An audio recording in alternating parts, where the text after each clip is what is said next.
शेतकरी मित्रांनो, आज टोमॅटोची लागवड चालू आहे इथं. तर मुख्यतः ज्या 4-5 गोष्टी आहे ज्या सुरुवातीच्या स्टेजला महत्त्वाच्या असतात, तर त्याच्याबद्दल आपण चर्चा करणार आहे. प्रथमतः बेड पाडण्यापासून सुरुवात केली तर बेड बघा तुम्ही एकदम लाईनीत पाडलेले आहे. दुसरं म्हणजे रोप बघू शकता तुम्ही, रोप एकदम अत्यंत व्यवस्थित आहे. याचं जर नर्सरीतून रोप जेव्हा आपण घेऊन येतो तेव्हा हे चेक केलं पाहिजे, याची मुळी किती वाढलेली आहे, याची साईज किती आहे. जास्त लांब पण नको आहे आणि त्याची मुळी जास्त वाढलेली पण नको आहे.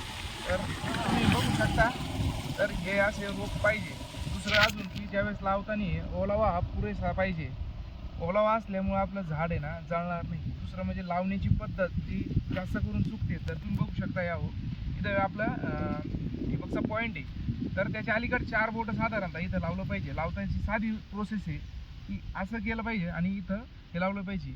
दुसरी गोष्ट आणखीन एक, उन्हाळ्याचे दिवस आहे तर जमीन लवकर कोरडी होते, त्याच्यामुळं हे कोकोपीटचा जेवढा लेअर आहे तेवढा हा जमिनीच्या आतमध्ये गेला पाहिजे असा, आणि त्याच्यावर अशी माती लावून द्यायची अशी, नंतर याला प्रेस करून द्या जेणे की हा एअर पकडणार नाही आणि स्ट्रेट राहील. तर ही अशी प्रोसेस आहे लावण्याची.